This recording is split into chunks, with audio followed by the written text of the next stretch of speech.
Yo, morning everybody. Hope you're doing well. Hope you slept well. Hope things are going well in your life. Well, so anyway, what I want to talk about today is there's this pretty cool guy. His name is Gregg Braden.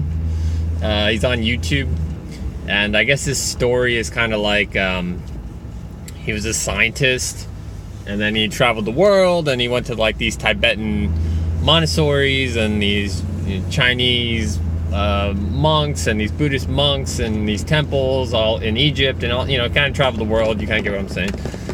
So he did all that stuff, and of course the man is a very scientific oriented mind or whatever, and he kind of goes around and he starts seeing all these like miracles happen, right? Things that are just unexplainable, quote, quote.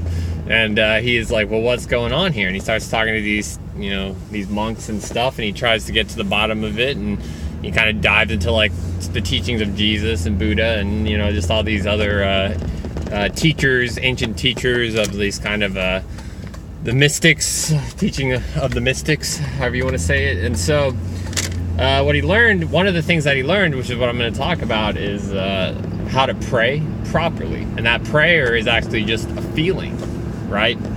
And this kind of aligns with you can pray for anything in my name, ask and you shall receive, those kind of words, right? But it's a little bit more deeper than that, right? He actually goes into the Aramaic translations of those passages in the Bible, and he shows that there's a missing component to them, where they basically what they're saying is that this already exists. So hold on, let me get into it. so how does it work? All right, so you're gonna make a prayer for something. Let's just do one everybody might do. Like, I want to be a millionaire, right? I want $1 million. I want $1 million. Everybody probably kind of wants that or whatever to some degree, right? So what do you do, right? Well, instead of just saying someday I'll be a millionaire, someday I'll be a millionaire, you keep saying that someday qualifier on it. Well, the way this divine matrix, which I like that word, is set up is that if you keep saying someday, well, then you're literally creating someday, not now, someday. So it keeps pushing it, right? Whereas if you were to make this prayer and you get into this feeling of, I already am a millionaire. So let's just pretend, we're millionaires. What does that mean? Well, we have a big house, oceanside property, we eat fine food, we're less stressed out, we're more relaxed, we have more time, we can do things we love more, we can be with the people we love more, all that kind of stuff, right? So like, instead of putting it out in the future or conceptualizing it out in the future, we want to conceptualize it now. So it's just like, I am a millionaire, and you start having the thoughts of what you would do if you were a millionaire. So for me, it'd probably be like, well, I'd be a full-time practitioner for nutritional balancing. I would help people get healthy. I'd continue to work on myself. I'd have more time for development, have more time for my family and my friends, and just all these other warm, fuzzy feelings that I'd have. I'd live somewhere that's very healing. I'd help other people heal. That's pretty much what I would do if I was a millionaire, right? And I have a smile on my face the whole time I'm doing it. So, and the sun's out and it feels warm instead of this cold weather. So, you get the idea, right? So, and the thing is, when you have these feelings, there's another qualifier to it, is you can't be in judgment, right? So judgment is kind of what we call ego, right? And a good way to describe ego is there's only two states of being, love and fear, right? So anytime you're not in love, you're in fear. If you're in fear, you're in ego, right? So what is love? It's a huge question, but it's like kindness, compassion, joy, peace, harmony, things like that, right? If you can stay in that kind of state of mind, then you're not in judgment. So it's like you go into the state of non-judgment, you create the feeling around you of being a millionaire, kind of like I described earlier, and you vest in it, you breathe it in deep, you believe it instantaneously, and you don't have any doubt, if you, just like we talked about, like the someday qualifier, I don't know. If you do that, then that's me trying to sound smart when I don't really know the word.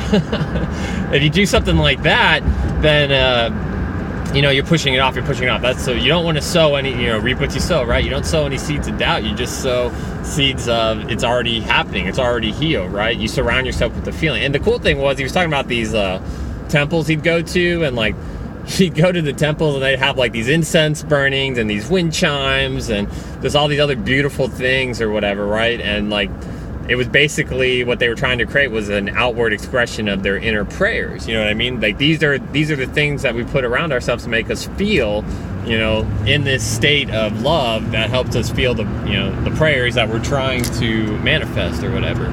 So it's pretty cool. I mean, I thought that was cool. Some of the things that remember, the guy's name is Gregg Braden, so if you want to go look him up. Some of the things he talked about is he went to this no medicine hospital in China, and this lady had like some sort of cancer in her bladder, like a tumor of sorts, and like they literally, on video, they have all this documented or whatever, they come in and they do this like chant around the lady, and like basically they're doing this exercise of like just, you know, creating the feeling of prayer and all this other kind of stuff, and they're saying like do it now, and in 3 minutes they were able to remove the incurable cancer that this lady had, right? So pretty cool stuff. I mean, that's just tip of the iceberg, but it's also the whole story, right? Don't be in judgment, create the feeling, and do the prayer. Prayers come through feelings, right? That's the secret. Ta-da! So it's one of those things, like, I think it's funny when you get into some of these ancient teachings, like, they really are simple. And of course, you know, God says, my yoke is easy, or Jesus says, my yoke is easy, my burden is light, right? It kind of makes sense. It's not necessarily supposed to be rocket science. It's supposed to be easy. But of course, you could go on 10-hour lectures of this stuff and still not understand it at the same time. So another way I like to think about this too, just kind of that state of love, is if you read, there's a book, Glenda Green, Love Without End. Jesus speaks, basically, her supposedly, quote, quote, she was right, Jesus came to her, told her to paint this painting, and they had these conversations about like basically everything, right? So you can read the book, it's pretty cool. But one of the things that the words they used was innocent perception. So it's kind of like being in that state of a child. Like a child is very innocent, so when they observe the world, they just kind of call it like they see it, you know what I mean? And that's why kids are funny too, right? Like they'll say the most outlandish thing that everybody's thinking, and they'll just say it very straight and blunt, honestly. And then, you know, but as an adult, you know, we're not allowed to say or think those kind of things or whatever. So like that innocent perception, I think that's another way to kind of be in a non-judgmental state. You know, nobody comes to the kingdom of heaven unless they come as a child. Roughly, that's the passage. So, you know, that's another thing Jesus taught as well. So, pretty cool. So check it out. Hope it's good stuff. I'll post a link below, and you guys can check into all the stuff I've been listening to. So I'll talk to y'all later. Have a good day.